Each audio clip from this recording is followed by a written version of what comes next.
네,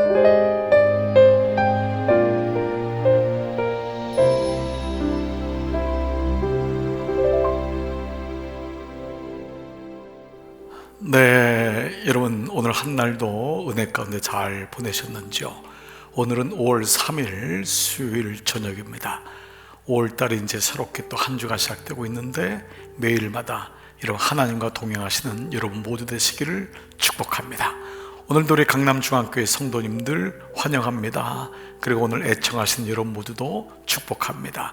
자, 이제 오늘은 5월 3일자 우리 24일째 되는 말씀인데요, 하나님을 제일로 두는 습관이라고 하는 제목입니다. 오늘 여러분이 책 가지고 계신 분은 7월 5일자 본문이 되겠습니다. 무엇이 하나님을 제일로 두는 습관인가? 그래서 하나님을 고려하지 않는 계획은 세우지 마십시오. 또 악한 것을 고려하는 것은 계획하지 마십시오. 세우지 마십시오. 또 염려스러운 일을 고려하는 계획은 세우지 마십시오 라고 하는 항목으로 한번 같이 말씀을 나눠보겠습니다. 자, 시편 37편 5절 말씀, 내 길을 여호와께 맡기라. 그를 의지하면 그가 이루시고 너의 길, 너가 가는 길을 여호와께 온전히 맡기라. 그러면 그분을 의지하면은 결국 그가 이루신다. 매 순간의 계획 속에서 내가 계획을 짜고 내가 그 길을 어떤 계획을 한다 할지라도 계획한다 할지라도 이루시는 분이 하나님이심을 잊지 말라는 것입니다. 자, 한번 같이 오늘 본문 보겠습니다. 첫 번째, 하나님을 고려하지 않는 계획은 하지 말라. 하나님께서는 주님을 고려하지 않는 인생의 계획들에 대해서 문제 삼으십니다. 그러니까 모든 것을 할 때마다 이것이 주님께서 기뻐할까? 또 이건 주님이 주신 마음인가? 이거를 계속 스크린하는 것이 중요합니다. 처음에는 이게 잘 안 돼요. 처음에는 내가 그냥 생각한 걸 가지고 주님 앞에, 주님 이거 도와주세요 라고 하지만 이제 하나님과의 교제가 깊어지고 늘 주님의 음성을 듣고 주의 말씀을 듣고 또 주님과 교제하고 묻는 것이 습관화되면은 처음부터 첫 단추가 이게 주님께서 기뻐하실까? 주님께서 원하시는 걸까? 라는 생각을 하게 되지요. 자, 좀 더 우리 한번 본문 보겠습니다. 우리는 하나님께서 우리를 위해 정해주시지 않으신 인생길에 빠지게 되면 그때서야 하나님을 고려하지 않고 인생을 계획했음을 발견하게 됩니다. 살아계신 그분이 가장 중요한 요소임을 망각한 것입니다. 이제 이것을 이 원어책에서는 리빙 팩터라고 그랬어요. 이게 뭐냐 하면 진짜 살아있는 요소가 뭐냐, 어떤 걸 할 때 예를 들면 여러분이 어떤 비즈니스를 시작했어요. 어떤 가게를 시작했어요. 어떤 가정적으로 어떤 프로젝트를 시작했어요. 그럼 우리는 여기 드는 예산이 얼마고 이 비용은 얼마고 뭐 난 부채는 어떻게 갚고 누구한테 가서 물어보고 라고 하는 여러 가지 계획을 할 거예요. 그러나 그것을 리빙 팩터라고 합니다. 리빙 팩터는 살아계신 살아있는 실제거든요. 그것은 바로 이 모든 일을 주관하시는 하나님과 묻고 하나님 앞에 스크린하는 과정, 이것이 바로 리빙 팩터예요. 즉 하나님을 고려한다. 좀 표현이 그렇지만 하나님을 늘 인식한다. consider, 하나님을 생각한다. 하나님은 무엇을 원하실까? 어떻게 하면 좋을까? 기쁨이 될까? 아닐까라는 것을 생각한다는 것이죠. 자, 염려의 가능성으로부터 우리를 지켜내는 것은 우리의 모든 인생의 계획에서 하나님을 최대 요소로 고려하는 것입니다. 즉 여러분에게는 오늘 제목이 하나님을 제1로 두는 습관이 있느냐라는 것입니다. 습관이라 그랬죠. 아침에 되면 하나님은 늘, 예수님은 하나님과의 교제로 돌 던질 만큼 가서 기도하면서 하루 시작하셨어요. 또 한날을 마감하면서도 그리하셨고, 이것이 습관이 되어 있냐라고 하는 것입니다. 하나님을 교제 볼까요? 가장 먼저 고려하는 것이 당연하지만 사실 현실 속에서는 주님을 가장 우선으로 두는 것이 부적절하다고 생각합니다. 예를 들면 예산 문제라든지 어떤 현실적인 사람을 만난다든지 이런 부분에서 우리는 주님은 그렇게 직접적인 관계가 없는 것처럼 느껴질 때가 많이 있다는 것입니다. 여러분, 실제로 우리가 그러하죠. 어떠한 현실 속에 빠지면은 하나님은 새카맣게 잊어버릴 때가 너무도 많습니다. 자, 교재 볼게요. 만일 주님께 나아가는 것을 마치 일요일에 교회 가는 것처럼 특별한 분위기를 만들고 특별한 기분으로 준비하는 것이라고 오해한다면, 주님께 나가는 것을 일주일에 한 번 교회에 나가는 어떤 그런 습관, 교회에 나가는 어떤 가끔 있는 특별한 행사로 인식하고 생각한다면 우리는 일상생활에서 결코 주님께 나가지 않게 될 것입니다. 우리는 우리의 모습 그대로 나가야 합니다. 있는 모습 그대로 주님 앞에 나가는 습관이 어느 때보다도 우리의 그냥 이것이 일상이 되는 것이 중요하다는 것입니다. 이것이 실제적이고 살아있는 요소다. 무엇이든지 주님과 대화하고 묻고, 주님 이때는 어떻게 해야 되죠? 늘 그것이 우리 일상생활 속에 있느냐라는 것입니다. 자, 두 번째는요, 악한 것을 고려하는 계획은 세우지 말라. 여러분이 어떤 사람이 이걸 세우겠어요? 근데 여러분, 의미가 뭔지 보세요. 하나님께서는 우리가 악한 것을 계획하기를 원하지 않으십니다. 이건 뭐냐면 우리가 이건 아닌데, 이렇게 가면 안 되는데 라고 하는 걸 인식하는데도 다 그런데 다 사람들이 그렇지 라고 스스로 하나님이 성령을 통해 주신 양심의 뚜껑을 닫아버리는 거예요. 괜찮지 라고 생각하는 거예요.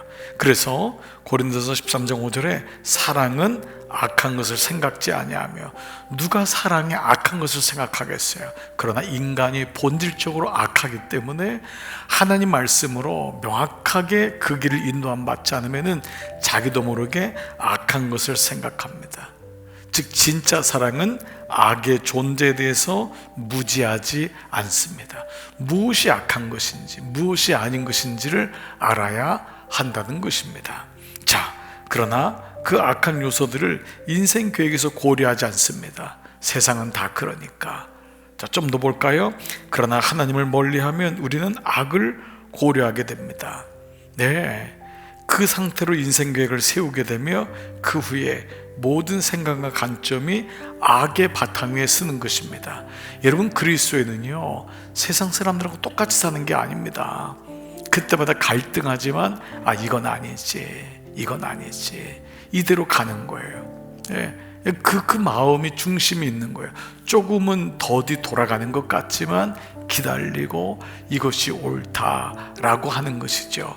악의 생각 속에 성령께서 그 마음을 주시는데도 이거를 계속 닫아버리고 거기다 싸우면 안 됩니다. 부단히 하나님이 무엇을 기뻐하실까, 이 마음을 두는 것이죠.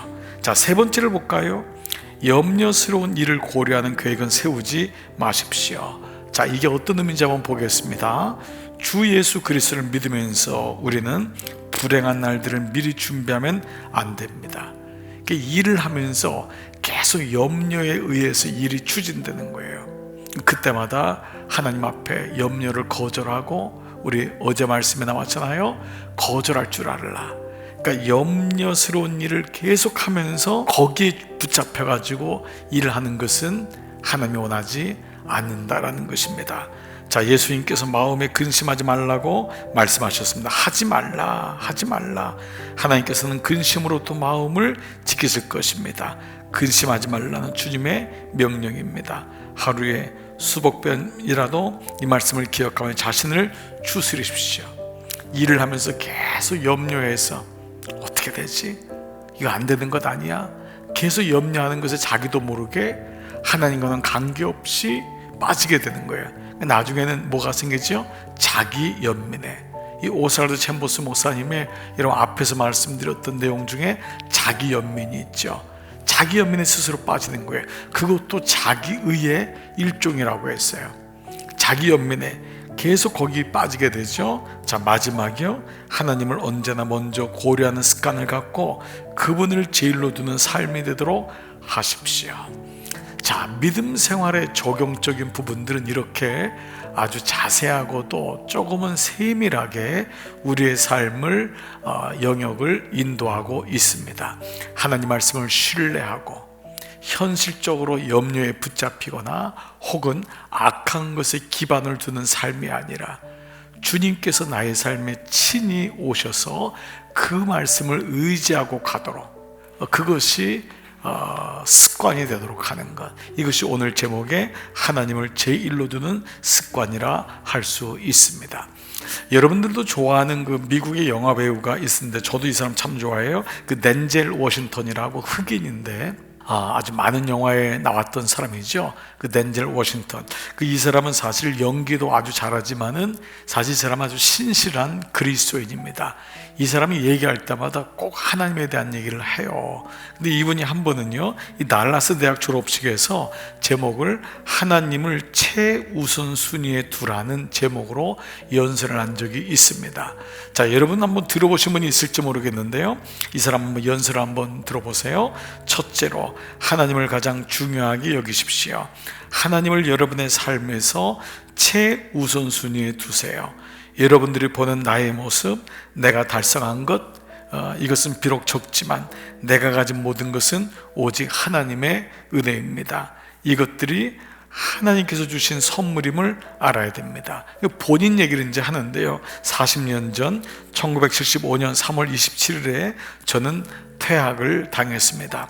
제 평균 학점은 1.7이었습니다. 여러분 중에는 이런 사람이 없기를 바랍니다. 저는 어머니께서 운영하시는 미장원에 앉아 있었는데요, 미용실의 거울을 보던 도중에 드라이를 한 여인이 보였습니다. 그 여인은 제가 볼 때마다 똑같이 저를 쳐다보았습니다. 저는 그녀가 누구인지 몰랐습니다. 그 여인이 이렇게 말했습니다. 이 사람 아주 신실한 그리스도인인데요, 이 철없고 낙심하고 있는 덴젤 워싱턴에게 이렇게 말했어요. 나는 하나님 말씀을 받은 것이 있는데 나에게 펜을 좀 빌려주겠어요? 당신은 앞으로 세상을 돌면서 수백만 명의 사람들에게 연설할 거예요. 물론 이분이 하나님 말씀을 받으신 분이기도 하고, 또 어린 자기 아들 같은 워싱턴이 너무 낙심하고 힘들어 있고 나는 아무것도 할 수 없어 낙심하고 있는 그에게 굉장히 소망적인 메시지를 준 거예요. 나는 하나님 말씀을 가진 사람이에요. 당신은 그러한 사람이 될 거예요. 제가 대학에서 퇴학당했던 사실을 기억하시죠? 저는 당시만 해도 무엇을 해야 할지 몰랐습니다. 군 입대 정도만 생각하고 있었죠. 그런데 그녀는 제가 세상을 돌아다니면서 수백만 명의 사람들에게 연설한다고 말씀하시는 것이었습니다. 지금 저는 온 세상을 돌면서 많은 사람에게 연설하고 있습니다. 제가 성공한 것이 중요한 것이 아닙니다. 가장 중요한 것은 그녀가 제게 가르쳐 준 것, 제게 말해준 것들이 그날 이후로, 그녀의 그 말씀이 그날 이후로 제 마음속에 항상 있었다는 것입니다. 저는 보호받았고 인도받았으며 잘못된 부분을 수정받았습니다. 저는 하나님과 동행했으며 이것이 저를 겸손하게 만들었습니다. 저는 때때로 하나님과 동행하지 않았다고 생각했지만 하나님께서는 매 순간마다 저와 함께 하셨습니다. 무엇을 하든지 하나님은 저와 함께 해주셨습니다. 제가 한 일처럼 여러분도 이루고 싶으신 것이 있다면 이렇게 보십시오. 제가 했던 것처럼 하나님께 붙어 있으십시오. 그 말씀에 하나님께 붙어 있으십시오. 오늘 제목이 뭐죠?